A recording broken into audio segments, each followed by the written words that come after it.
Nesse vídeo nós vamos ver a solução de um pórtico simples, que nós já vimos até com barras extensíveis, mas agora considerando barras inextensíveis. Na verdade, onde nós queremos chegar nessa aula, dividida em duas partes, em dois vídeos, é que nós vamos, no final, fazer algum tipo de simplificação, no caso de articulações, para diminuir o número de localidades internas.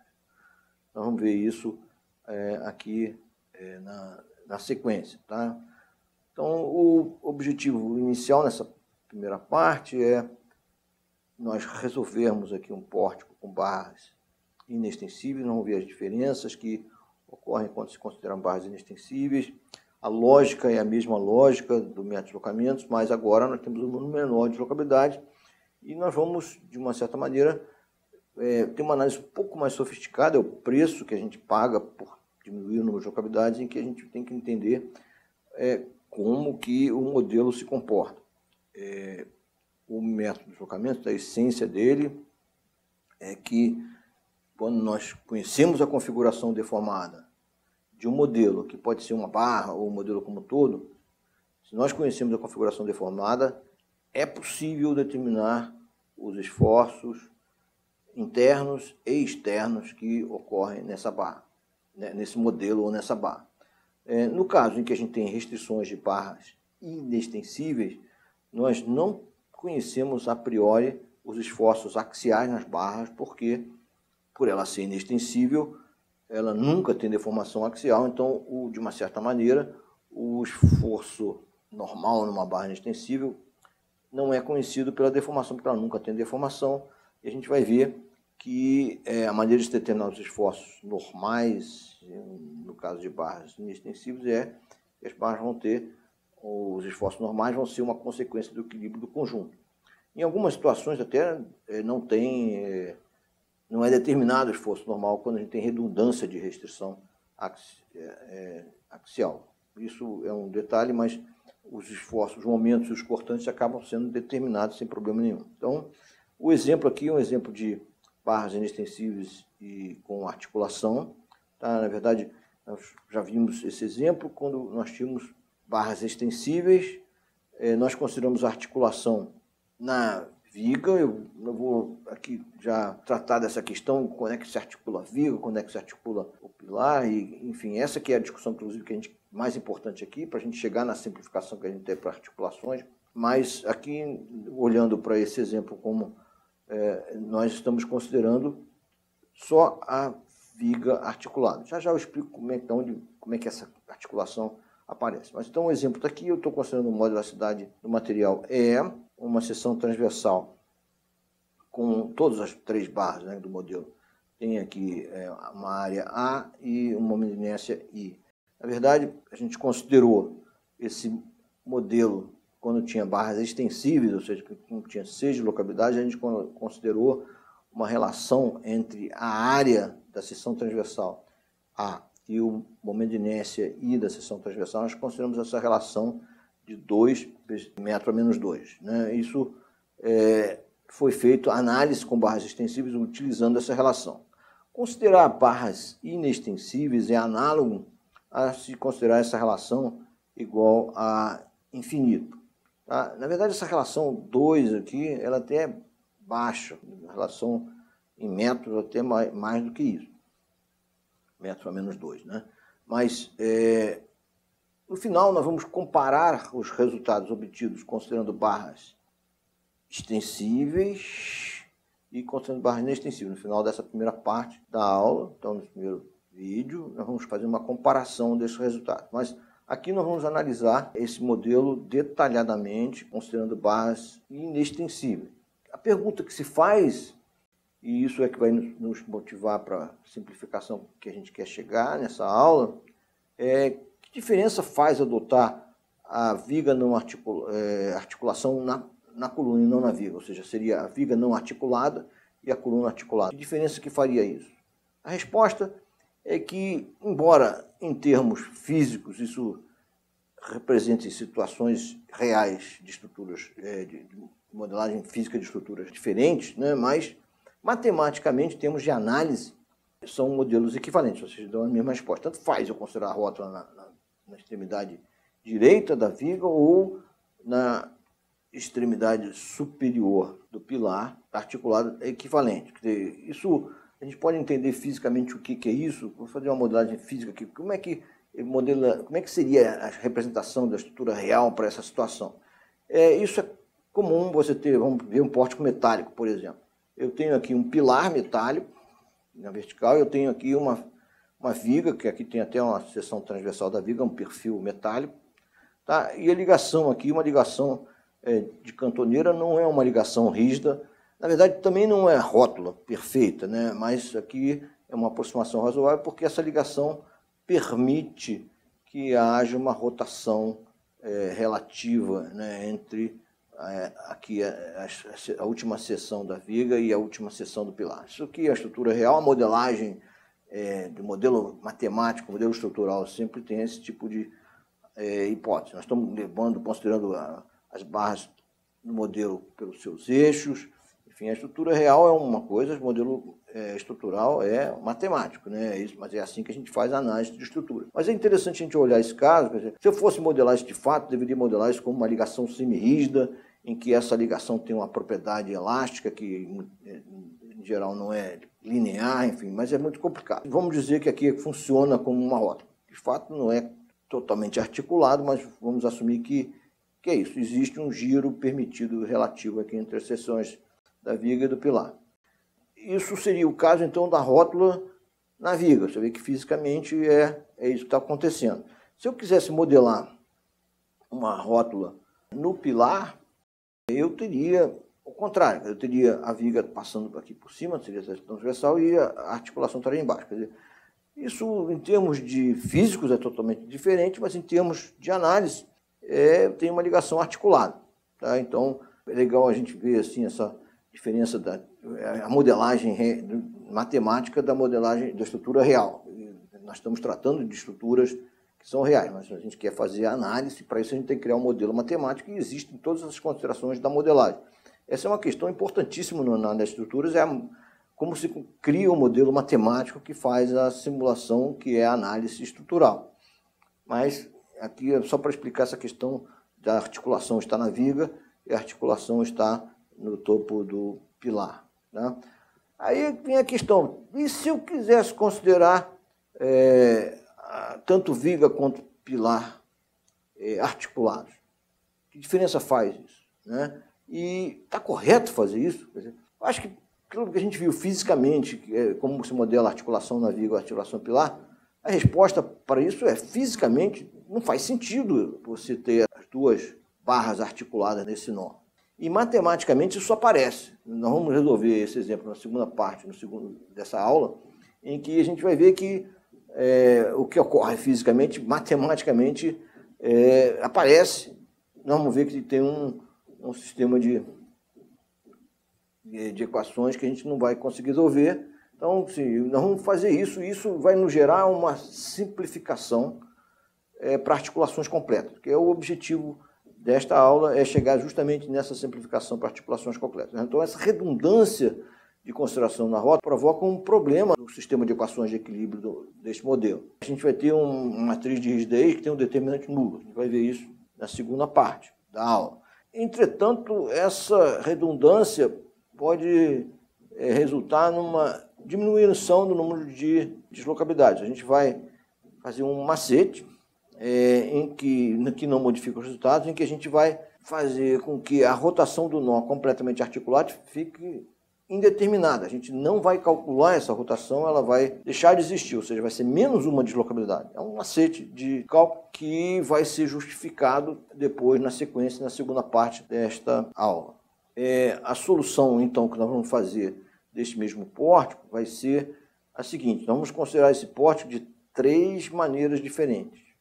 Com a viga articulada na extremidade direita, que é o exemplo dessa primeira parte da aula. Na segunda parte, nós vamos ver a solução desse mesmo pórtico, considerando agora a articulação na coluna da direita e depois nós vamos considerar os dois, e isso vai nos levar, então, à nossa simplificação, que a gente vai justificar, de fato, a simplificação que nós vamos adotar.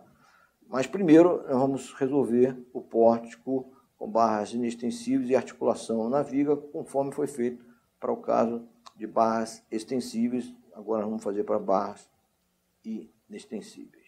Então nós vamos resolver primeiro esse pórtico com barras inextensíveis, considerando a extremidade direita da viga articulada. E nós já vimos aqui as regras de identificação de deslocabilidades internas e externas nesse caso.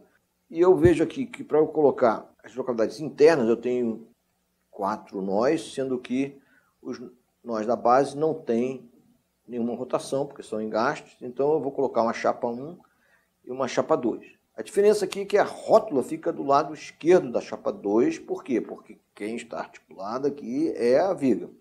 Então dá bem claro que a gente está vendo aqui. Então aqui eu tenho a rotação 1, a rotação 2.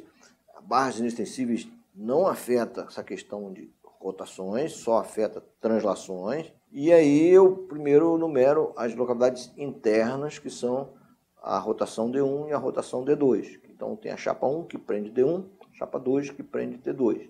E pela regra que nós vimos de triangulação para determinar as deslocabilidades externas, as translações, o que a gente tem? Esse nó que tem a chapa 1, ele está ligado a um nó da base que está fixa a translação para uma barra vertical, e o outro nó não está fixo a translação. Então tem que impedir o deslocamento horizontal desse nó que tem a chapa 1, e por sua vez, na hora que eu insiro aqui o apoio fictício 3 no nó que tem a chapa 1, eu também prendo o outro nó que tem a chapa 2, porque formam então agora um triângulo essas 3 barras. A rótula não afeta nada disso, porque a questão de aqui é barras inextensíveis, então a regra da triangulação é independente se tem rótula ou não. Eu poderia ter colocado o nó que tem o apoio 3 no nó que tem a chapa 2 sem problema. A gente já viu isso, é equivalente. Na hora a gente vai até mencionar que no caso 3, quando eu fizer uma imposição aqui de um deslocamento D3 igual a 1, eu vou estar mobilizando os 2 nós do pavimento, porque a viga é inextensível. Isso vai ser ressaltado o tempo todo. Nesse caso, então, nós temos a solução pelo método de deslocamentos, ela vai recair na superposição de casos básicos que são situações cinematicamente determinadas, ou seja, são configurações deformadas conhecidas em cada caso. E como nós temos 3 deslocabilidades, nós vamos ter 4 casos básicos. O primeiro caso, o caso 0, é o caso em que a gente tem a solicitação externa isolada no sistema empejométrico. E é uma situação e atua a carga externa, né, o carregamento. Essa carga de 10, horizontal aqui no nó esquerdo, e uma carga uniforme distribuída de 10 kN por metro, atuando aqui na viga. É uma situação de engastamento perfeito. Os nós estão engastados, porque no caso 0, as deslocabilidades têm valores nulos. É assim que é. Então a gente isolou a solicitação externa, no caso 0, fazendo uma situação de engastamento perfeito com as deslocabilidades com valores nulos. É exatamente igual. Só que agora nós precisamos adicionar só 3 apoios para prender a estrutura. E agora a gente vai ter que entender como é que essas barras todas estão realmente engastadas. Essa que é uma análise mais sofisticada que a gente está fazendo do problema. O que ocorria antes com barras extensíveis é que sempre a gente tinha chapas ou apoios fictícios ou apoios reais em todos os nós, ficando tudo engastado. Então, as solicitações internas de uma barra, elas morriam nas nós da barra. Agora, a gente não tem mais apoios em todos os nós, e aí a gente tem que entender como é que a estrutura se comporta, e é isso que a gente vai ver. Essa que é a diferença para barras inextensíveis, né?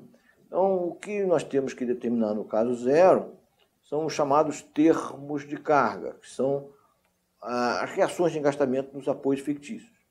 São os esforços externos que atuam através dos apoios fictícios para dar uma situação de engastamento perfeito. São reações de engastamento perfeito, né, que são esses betas. Então, são 3 termos de carga, porque nós temos 3 deslocabilidades, nós temos 3 apoios fictícios.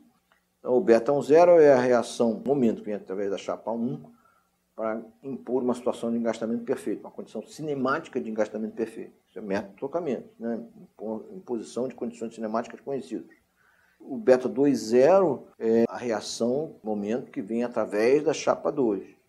E o beta-3,0 é a reação força horizontal que vem através do apoio fictício do primeiro gênero na direção horizontal. Então, em cada um dos casos, vamos calcular os esforços externos espúrios, ou seja, que não existem na estrutura original, que vem através dos apoios fictícios que nós inserimos para criar o sistema hipergeométrico. Este procedimento é o mesmo que nós fazíamos antes, agora nós só temos um número menor de deslocabilidade, né? Então, tem que entender, mas a situação de engastamento perfeito continua existindo, apenas nós temos menos apoios para impedir a deslocabilidade, porque nós temos restrições nas deformações axiais.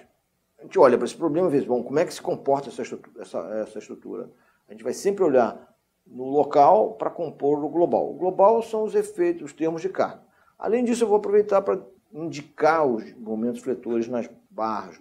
Nesse caso, 0 é o M0, e a gente já sabe que a gente não desenha o diagrama de momentos fletores de cada caso, a gente indica os valores dos momentos nas extremidades de todas as barras, seguindo aquela convenção de sinais do método de deslocamento, em que o momento que atua sobre a extremidade da barra no sentido anti-horário é positivo e se atuar no sentido horário é negativo. A gente indica isso. Mas a situação global ela é sempre obtida através de uma superposição de soluções locais. Nesse caso, eu tenho que entender que a minha viga ela se comporta como se fosse uma viga bem gastada, mas ela não tem apoio do primeiro gênero aqui na extremidade, como tinha no caso da barras extensíveis. Por quê? Porque eu tenho pilares, colunas que são inextensíveis, que impedem o deslocamento horizontal. O apoio 3 prendeu o deslocamento vertical desses dois nós superiores. Esses pilares impedem o deslocamento porque as duas pilares são inextensíveis. O apoio 3 foi utilizado para impedir o deslocamento horizontal. Então, de fato, essa viga ela se comporta como se fosse uma viga bem engastada. Ela tem uma articulação aqui no lado direito e até uma solução fundamental de engastamento perfeito de barra isolada que a gente vai usar é essa solução aqui, uma solução em que eu tenho um momento na extremidade engastado, né, sem articulação, no sentido anti-horário. E o valor dele é QL2/8, usando aqui o Q igual a 10 e o L igual a 6, isso dá 45 no sentido anti-horário. E as reações aqui verticais são essas reações que são os cortantes na barra, são 5/8 de QL na esquerda, na extremidade que não tem articulação, e 3/8 de QL na extremidade direita. Isso é uma solução fundamental de barra isolada que tem engastada de um lado e articulada do outro lado. Isso dá 37,5 na esquerda, kN, e 22,5 na querida. Essa barra tem que ter esses esforços atuantes, porque eu conheço a configuração deformada, eu conheço a situação de engastamento dessa barra, conheço o carregamento, toda a condição cinemática é conhecida, então eu conheço os esforços. Isso é a essência do método do deslocamento. Aí eu verifico que, bom, quem é que vai fornecer esse cortante aqui nessas seções extremas dessa viga? Não tem apoio aqui, como antes a gente tinha quando tinha 6 deslocabilidades, mas pelo fato das colunas serem inextensíveis, o esforço normal que ela tem, ela impediu o deslocamento, ela tem que trabalhar.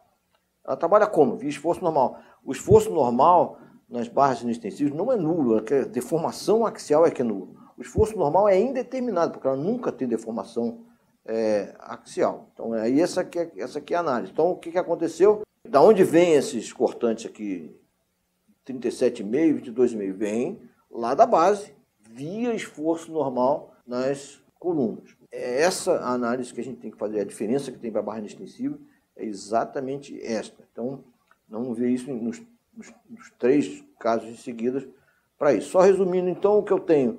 Quem é o meu beta-1,0? É essa reação de engastamento. Esse atua na barra no sentido anti-horário. Então, o momento aqui é mais 45, que é o em kN/m M0.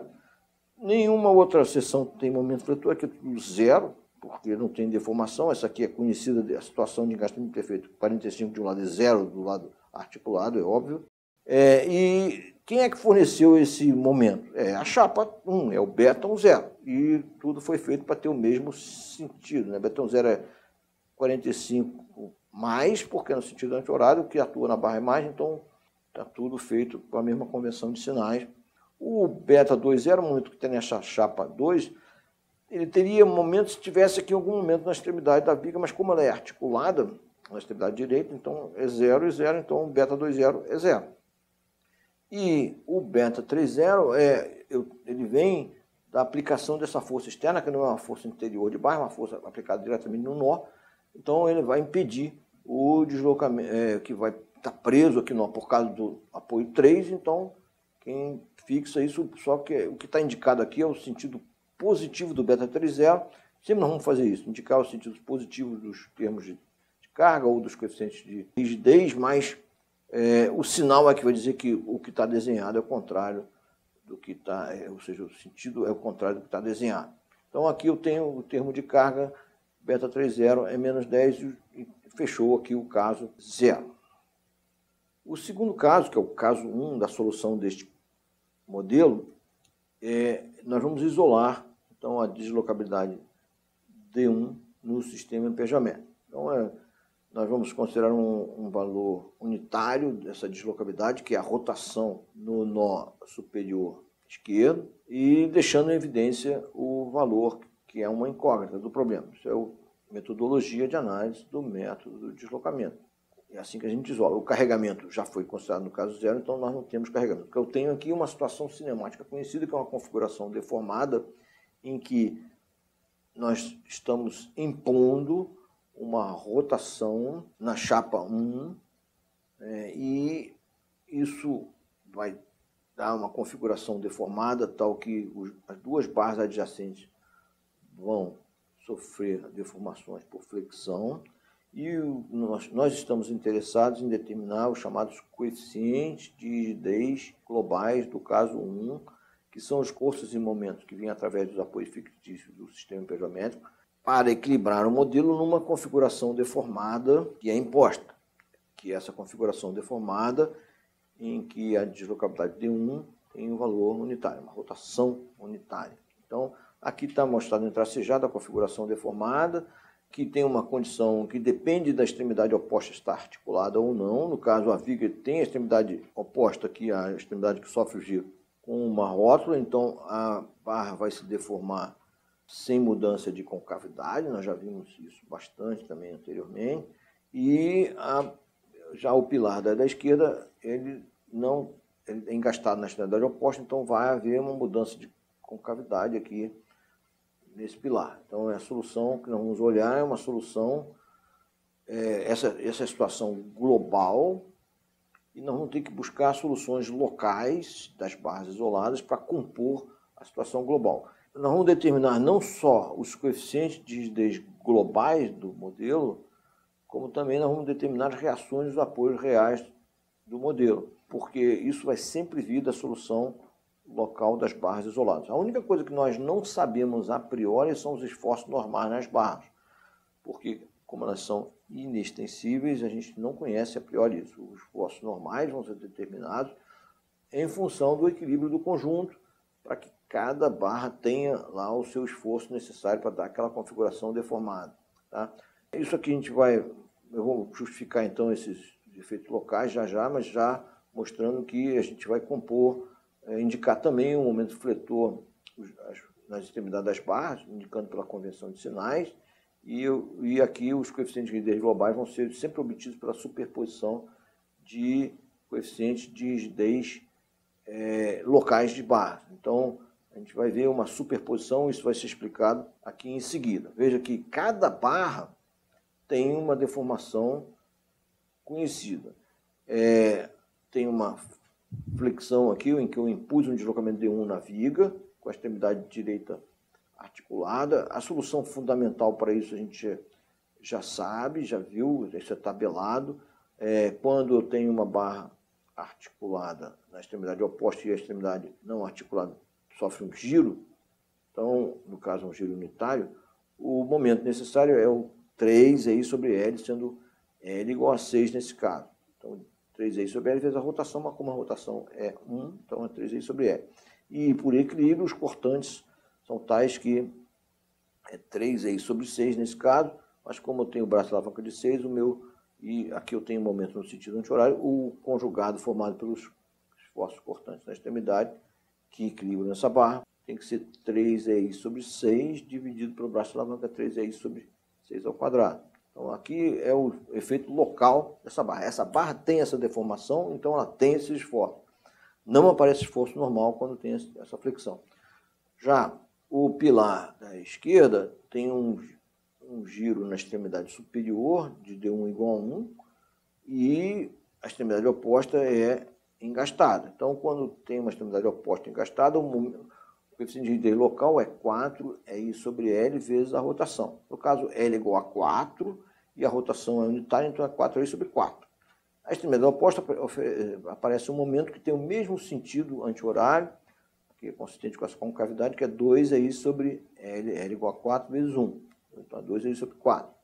E os cortantes são tais que equilibram esse esforço, essa barra, nesta configuração deformada. Então, tem a soma de 4i sobre 4, mais 2i sobre 4 dá 6i sobre 4, e os conjugados formados pelos esforços cortantes na extremidade, que são essas forças horizontais, com o braço da mão até 4, então é 6i sobre 4 ao quadrado. E esse conjugado forma um binário no sentido horário para equilibrar os dois momentos no sentido anti-horário. Então a barra está em equilíbrio nesta configuração deformada que é imposta. O que nós não sabemos em nenhuma barra são os esforços normais. Mas eu sei que esse cortante aqui tem que aparecer 3i sobre 6 ao quadrado e eu não tenho nenhum apoio aqui que me impeça. Quem é que me está fornecendo? Quem está fornecendo esse cortante aqui, na verdade, é a base lá embaixo, que transmite via esforço axial, que é indeterminado a priori no pilar da esquerda, esse esforço. Então,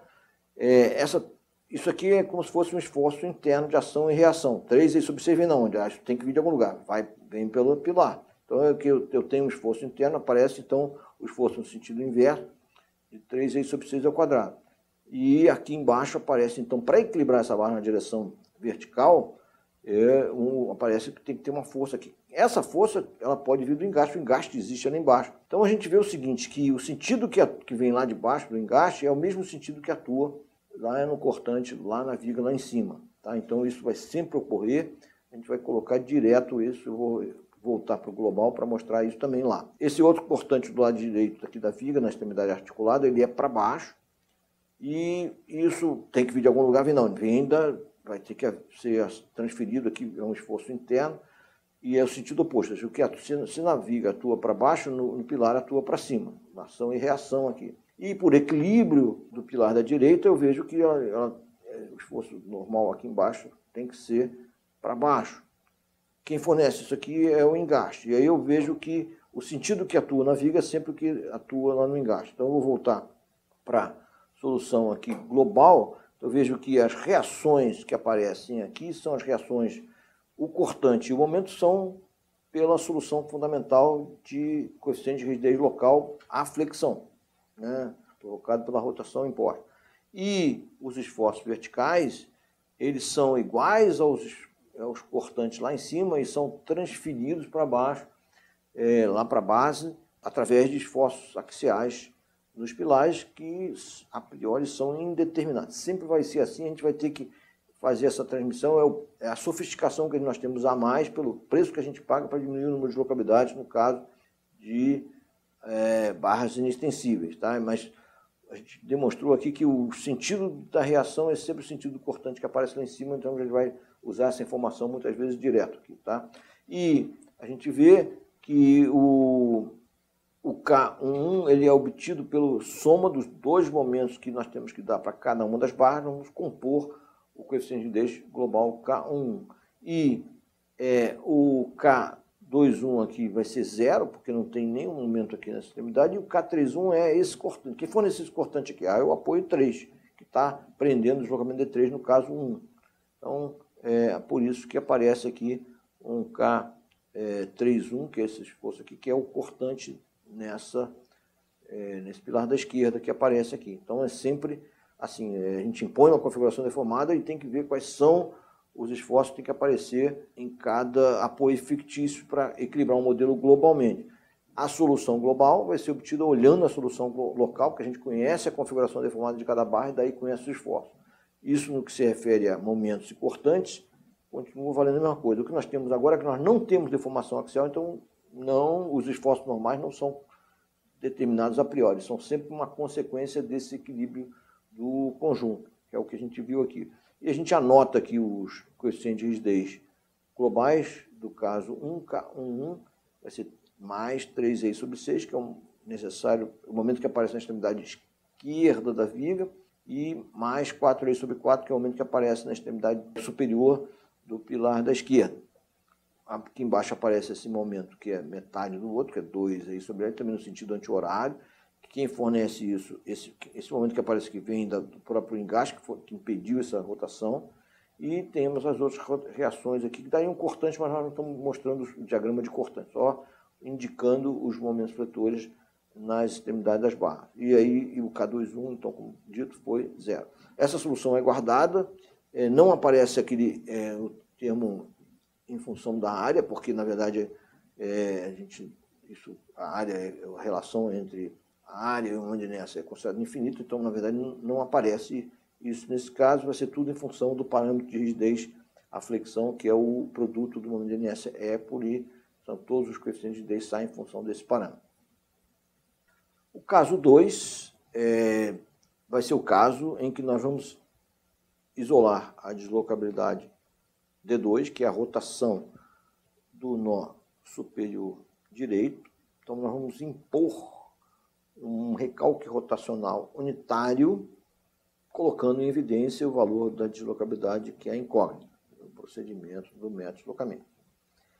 O que nós queremos obter, a solução global, são os coeficientes de rigidez globais do caso 2, que é o K12, K22 e K32, são os esforços externos que vêm através dos apoios fictícios para equilibrar o modelo nesta configuração deformada. O modelo também fica equilibrado por reações nos apoios reais da estrutura. Então, sempre está em equilíbrio o modelo.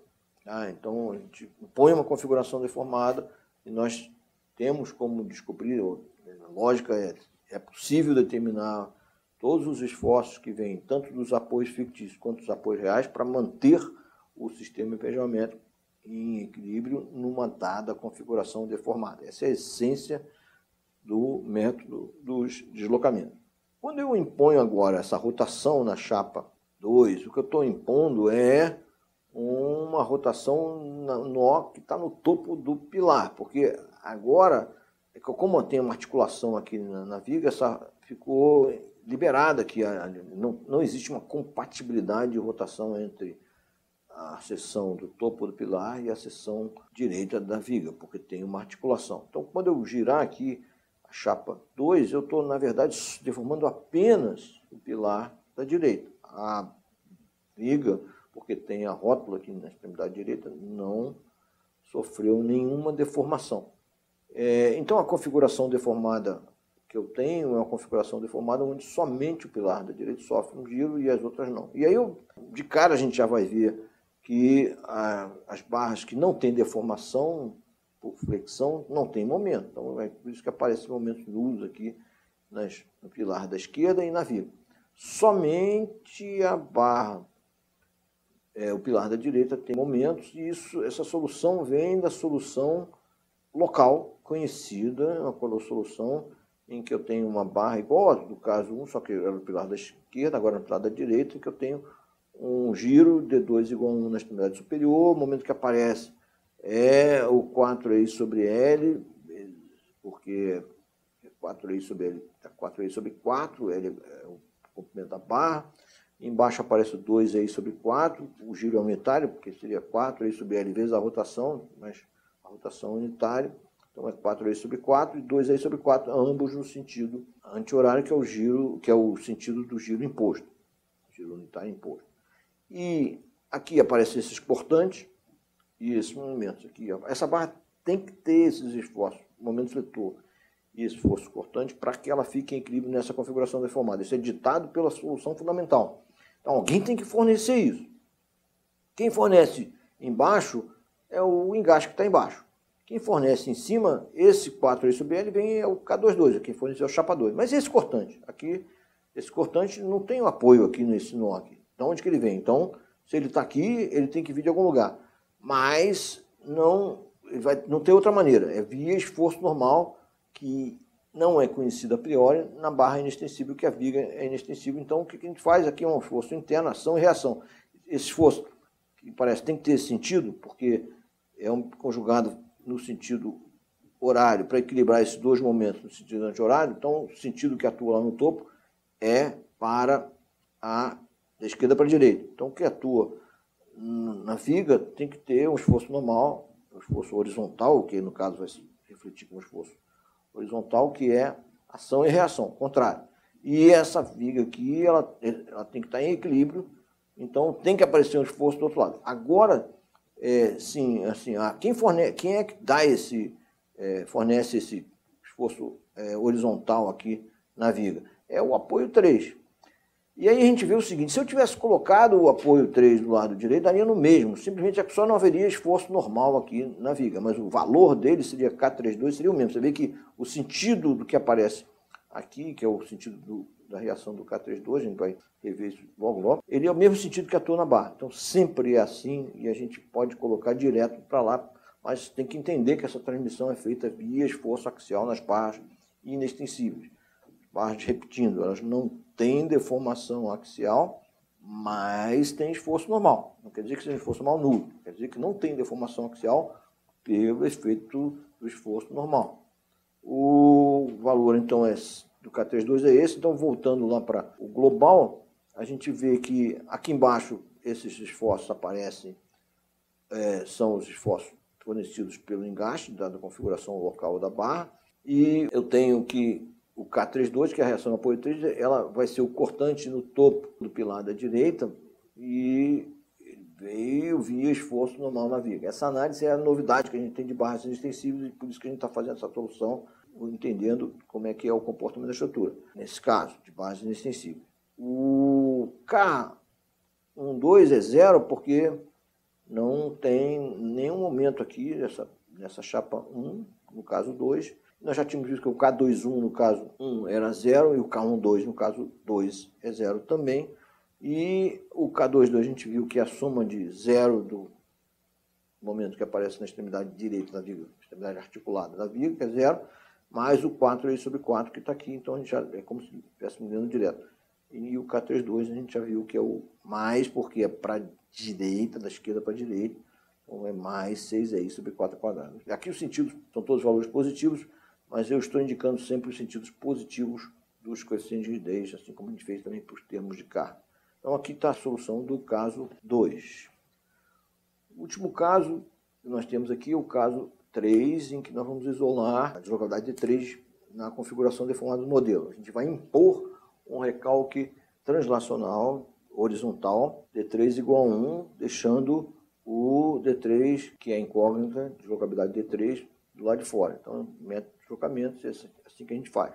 O que nós temos aqui agora, como nós temos barras inextensíveis, o que ocorre aqui, uma diferença em relação ao que nós temos barras extensíveis, é que quando agora eu imponho aqui um deslocamento D3 igual a 1 no nó superior esquerdo, eu não só movimento horizontalmente o nó superior esquerdo, como o nó superior direito também, porque a viga é inextensível.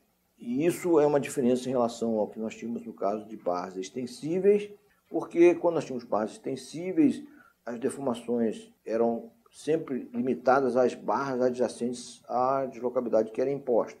Aqui, por nós termos barras inextensíveis, eu não precisei colocar um apoio para impedir o deslocamento horizontal do nó superior direito, porque, sendo a viga inextensível, só bastou colocar o apoio 3 na esquerda. Na verdade, tanto faz eu colocar na esquerda ou na direita, que a configuração deformada do caso 3 seria absolutamente a mesma. Então, essa é uma diferença que a gente tem em relação a barras extensíveis, que agora uma deslocabilidade imposta pode afetar barras que não estão adjacentes ao nó onde tem um apoio fictício. É o preço que nós pagamos para diminuir o número de deslocabilidades de um problema, é essa análise um pouco mais sofisticada, é o preço que a gente paga. Mas nós estamos resolvendo na mão, a gente está entendendo. Esse raciocínio, na verdade, é um raciocínio estrutural que nós estamos desenvolvendo. E é importante entender exatamente isso mesmo. Tá? Eu acho que, de uma certa maneira, o que nós fazemos com barras inextensíveis é que esse raciocínio estrutural ele vai sendo realmente desenvolvido. Não fica uma coisa tão maquinal como eram barras extensíveis, que a gente estava pronto para fazer uma implementação computacional. Aqui a gente vai resolver na mão, mas a gente vai entendendo como é que a estrutura se comporta. Então, a lógica aqui é que eu tenho uma configuração deformada conhecida do modelo, no caso 3, em que D3 é igual a 1, isso dá uma configuração deformada, e o que a essência do método de deslocamento diz que, se eu conheço a configuração deformada desse modelo, então é possível conhecer todos os esforços que atuam no modelo através dos apoios fictícios e dos apoios reais, é possível determinar esses esforços. Então, isso fica determinado, tendo como ponto de partida a configuração deformada do caso, que é a configuração deformada em que D3 é igual a 1, D1 é igual a 0 e D2 é igual a 0. Eu vou determinar os coeficientes de rigidez globais, olhando a situação global. Eu vou determinar sempre olhando a situação local. Eu vou olhar o que ocorre em cada barra isoladamente. Serão as soluções de coeficientes de rigidez locais. No caso, eu só vou ter soluções locais para deformações transversais provocadas por rotações impostas, que foi visto no caso 1 e no caso 2, e agora um deslocamento transversal imposto, que é o D3, é o deslocamento transversal dessa barra. Na viga, eu não tenho uma situação de deformação conhecida. O que eu tenho na viga, na verdade, é um movimento de corpo rígido, mas sem deformação. Eu vou chegar nesses esforços que aparecem em cada barra, localmente, e nos coeficientes de rigidez globais, somando efeitos locais. Isso que a gente vai explicar aqui agora. Então, o que nós conhecemos? Sabemos que os dois pilares têm deformações iguais, em que existe um deslocamento transversal aos pilares, ou seja, deslocamento horizontal, D3 igual a 1, igual para os dois. Então, a configuração deformada dos dois pilares é absolutamente igual. Daí eu vou ter, então, os esforços que aparecem nesses pilares são conhecidos. Se eu conheço a configuração deformada, tal que tem um deslocamento no topo, horizontal, que uma tangente sai vertical, ou seja, sem rotação em cima, e chega uma tangente vertical embaixo, porque também não tem rotação, é uma situação de engastamento em cima e embaixo, mas que tem um deslocamento transversal em cima. Esses esforços são conhecidos, esses coeficientes de rigidez locais. Aqui é o momento que aparece na extremidade que sofre o giro, é o momento no sentido que sofre o deslocamento horizontal transversal. 6 aí sobre L ao quadrado, sendo L igual a 4, vezes o valor da rotação, que é do deslocamento, que é unitário. Então, é o que aparece em cima, e embaixo também aparece 6 aí sobre 4, isso é compatível com a concavidade, ou seja, tem a concavidade em cima para esquerda, traciona a fibra da direita, no momento que tem o sentido anti-horário. Embaixo, a concavidade é para a direita, então as fibras da esquerda são tracionadas, esse momento tem que ter o sentido também anti-horário, compatível com o fato de que essas fibras da esquerda são tracionadas aqui embaixo. Então, tem dois momentos que têm sentido anti-horário, e isso aqui fica em equilíbrio, os cortantes, os esforços transversais, e a soma dos dois momentos dá 12 aí sobre 4 ao quadrado. O conjugado formado pelos dois cortantes é um conjugado binário no sentido horário, para equilibrar esses dois momentos no sentido anti-horário. E como o braço da mão é 4, dá soma de 12 aí sobre 4 ao quadrado, dividido por 4, 12 aí sobre 4 ao cubo. São os cortantes que aparecem lá em cima em função disso. Os esforços que aparecem aqui embaixo são fornecidos pelos engastes, pelos apoios da base. Os esforços em cima, assim, esse momento aqui quem fornece é a chapa 2. Esse momento aqui quem fornece é a chapa 1. Então, por isso que aqui o K é 1,3 é o 6 aí sobre 4 ao quadrado, mais por quê? Porque é no sentido anti-horário. Então, e aqui o K23 também é mais no sentido anti-horário, são iguais. Então, K13 e K23 são iguais. Já os cortantes, eles têm que vir de algum lugar. O cortante no pilar da esquerda, ele não tem apoio aqui, ele só tem um lugar para ir, via esforço normal pela viga. Então, aqui é esforço de internação e reação, aí eu vou equilibrar aqui horizontalmente a viga. O esforço normal pode ser qualquer coisa, porque é indeterminada, tem esforço normal, mas não tem deformação axial. E o que é o K33? Vai ser a soma desse esforço que está aqui, quem forneceu isso aqui é o apoio 3. Então, o K33 é esse 12 sobre 4 ao cubo, mais esse 12 sobre 4 ao cubo. Então, o que nós já vimos, o que a gente acaba de ver é o seguinte, que o K33, como tem um único apoio no pavimento, é a soma dos cortantes naquele pavimento, com o sentido dos cortantes que ele tem. É isso que a gente está vendo, a gente vai usar essa informação já direto em outras situações. Eu posso chegar e somar os dois cortantes em todos os pavimentos. Eu só tenho um apoio que impede o deslocamento horizontal de todo o pavimento e o coeficiente de rigidez que aparece ali, aquele apoio, ele é a soma dos cortantes com o sentido dos cortantes que atuam nas barras e nós podemos somar isso direto. Então é 12 sobre 4 ao cubo mais 12 sobre 4 ao cubo e dá o K33. Eu voltando então para o global, eu vejo exatamente isso. O K, primeiro os momentos na extremidade das barras, aqueles momentos no sentido anti-horário de 6 sobre 4 quadrado, a gente indica com o sinal de mais, nas duas barras são iguaizinhos. A viga não tem momento fletor, tá aqui, esse aqui é o M3, diagrama para o caso 3 com D3 igual a 1. O K13 é o momento que aparece aqui na chapa 1, que é esse mais 6 sobre 4 quadrado, e o K23, na viga é 0, e o K23 é a mesma coisa, só que agora na viga também é 0. E o K33? O K33, ele é a soma dos cortantes que tem lá no topo, que é o 12 aí sobre 4 ao cubo, mais 12 aí sobre 4 ao cubo. Existe aqui uma outra maneira de olhar o K33, que é até globalmente. Nesse caso, eu só tenho uma incógnita, que é o K33, para o equilíbrio na direção horizontal. Eu conheço o cortante aqui embaixo, nos dois engastes, que são os esforços horizontais, que vêm dos cortantes na configuração deformada desses dois pilares. E esses esforços, essas reações são da direita para a esquerda. E o modelo está em equilíbrio também globalmente. Uma outra maneira de eu ver esse K33 é, em vez de eu somar os esforços cortantes no topo dos pilares, com o sentido dos cortantes que atuam no topo dos pilares e dar o K33, eu posso olhar globalmente esse modelo e fazer o somatório das forças na direção horizontal ser igual a 0. Então, como tem duas forças, eu vou somar K33 menos 12 aí sobre 4 ao cubo, menos 12 aí sobre 4 ao cubo, é igual a 0. Passa para o outro lado o sinal de igual e eu tenho o mesmo K33. Em algumas situações, essa solução global vai ser muito mais simples de ser feita. Em outras situações, a soma dos cortantes é que vai determinar. Depende muito da situação. Em geral, vai depender do número de incógnitas desse somatório de força na direção horizontal. Como eu tenho só uma incógnita, que é o K33, eu posso fazer globalmente ou localmente.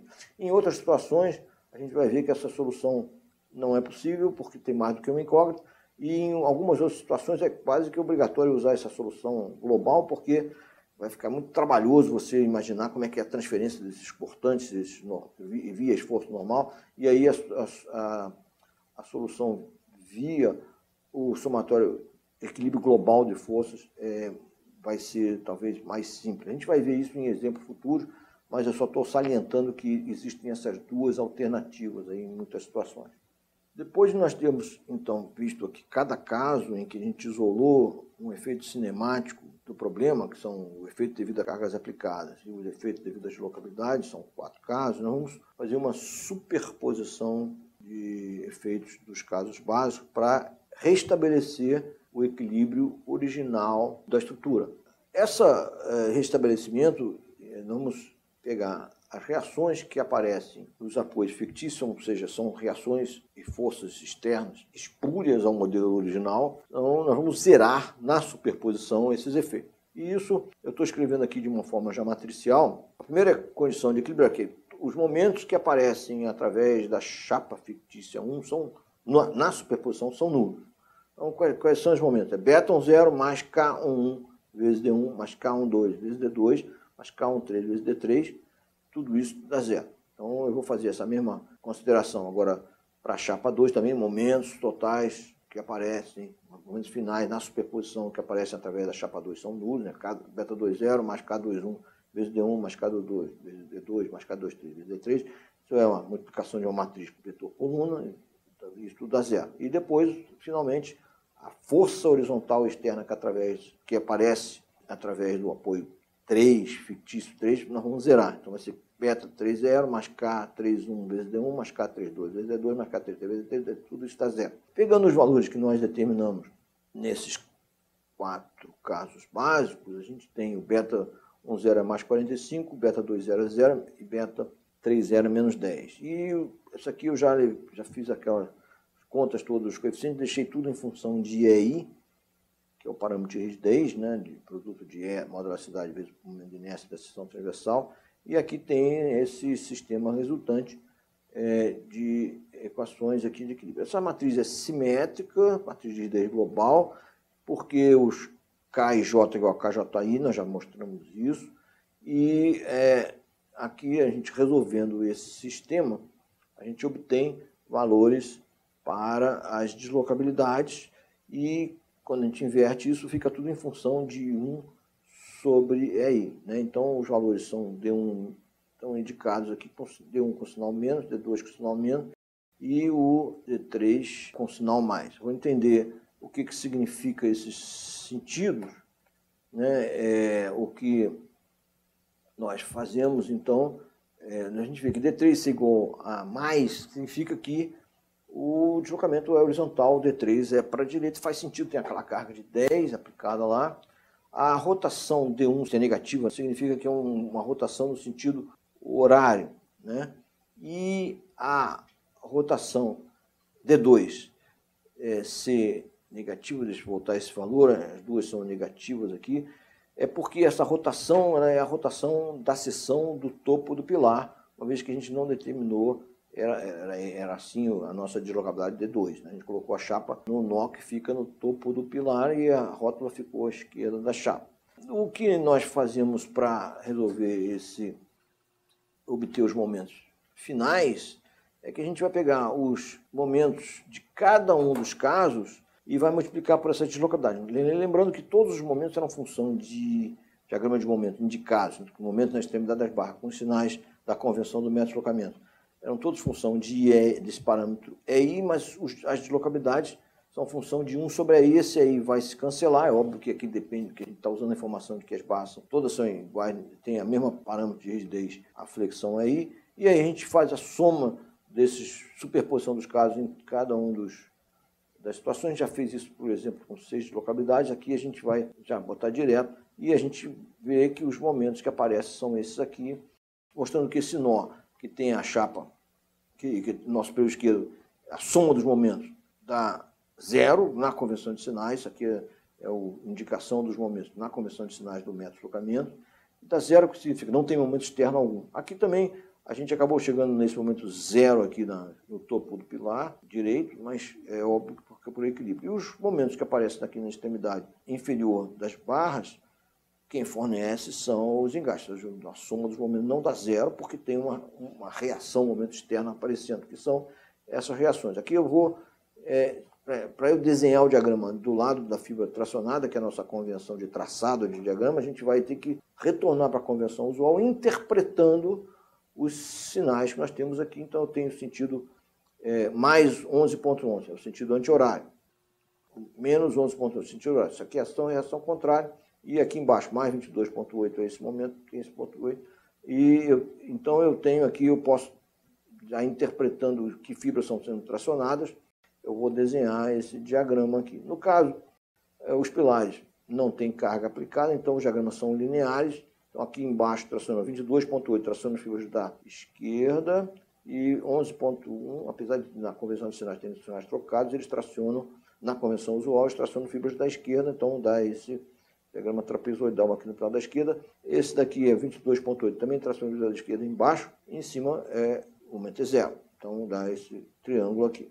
E na viga eu tenho 11.1 tracionando em cima, mas eu tenho uma carga, então eu vou superpor a esse momento aqui, eu vou superpor o diagrama de viga biapoiada, que é esse nosso 45, que é o Q2 sobre 8. Vai ser interessante a gente comparar essa solução com a solução que nós fizemos para barras extensíveis, e que nós tínhamos 6 deslocabilidades, sendo que a numeração era diferente. Aqui, D1 aqui era horizontal, D2 vertical, D3 era a rotação, D4 horizontal, D5 vertical e D6 a rotação.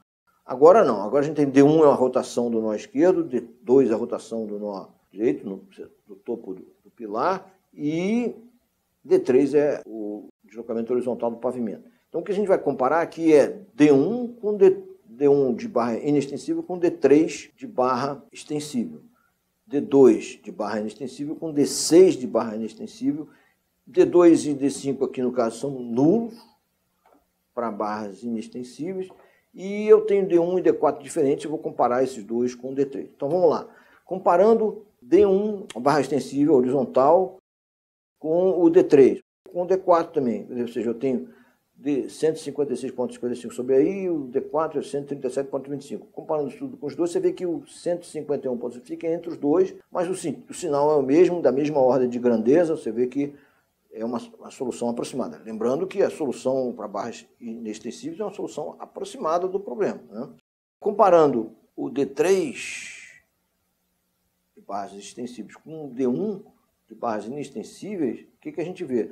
O D3 dá menos 68,75 dividido por aí, e o outro dá menos 67,68 dividido por aí. É bem próximo mesmo. E o D6 com o D2 também dá menos 51,45, menos 56 dividido por aí. Você vê que os sinais são os mesmos, a mesma ordem de grandeza, e no caso aqui o D2 e o D5 não aparecem aqui na barra inextensível. Se nós compararmos também os diagramas de momento, vamos ver que os momentos que nós obtivemos para a solução com barras extensíveis, isso que está mostrado aqui na esquerda, não são iguais, tá? São diferentes, tá? Então, o que nós sabemos que essa solução para barras inextensíveis, ela modifica um pouco os resultados, mas esses erros, na verdade, se nós formos comparar com os erros de avaliação de propriedade material, erro de carregamento, e uma outra coisa que que nós usamos de barras extensivas, a relação sobre a área e o momento de inércia das seções transversais, uma relação 2 vezes metro a menos 2, na verdade, não é nem até muito realista. Essa relação é bem maior do que 2. No caso de barras inextensíveis, como nós falamos, é como se nós tivéssemos considerado essa relação como infinita. Tá? Então, o que a gente tem aqui é um diagrama final de momentos fletores, que a gente compara os resultados. Nós temos que estar cientes que nós estamos fazendo uma resolução aproximada. Isso era numa época em que se resolvia manualmente, que nós fazíamos essas considerações de barras inextensíveis. No computador, a gente não, quando a gente resolve, faz análise utilizando algum programa de computador, a gente não precisa fazer esse tipo de análise, é uma coisa mais didática, mas todo esse tratamento que a gente fez, de entender e tal, ela na verdade serve para desenvolver um raciocínio estrutural que é super importante. Tá? O que nós vamos ver no vídeo que vem em seguida, a parte 2 dessa aula, é que agora nós vamos considerar a articulação que foi feita lá na extremidade direita da viga, nós vamos considerar ela de mais duas maneiras diferentes, e isso vai nos levar a um macete, que é um truque em que a gente vai, no final, estabelecer regras em que, quando nós tivermos um nó com uma articulação completa, ou seja, todas as duas barras todas as barras chegam no nó, tem a seção adjacente articulada, nós vamos desconsiderar, ou seja, vamos ter menos uma deslocabilidade, que é a rotação. Isso é um macete, feito para tentar diminuir ao máximo, mas essa consideração não vai modificar nenhum resultado em relação ao que a gente já está fazendo. Ou seja, as barras inextensíveis é que estão provocando essa mudança de resultado aqui. Essa terceira simplificação que nós vamos ver, que é essa de articulação, ela não vai modificar os resultados.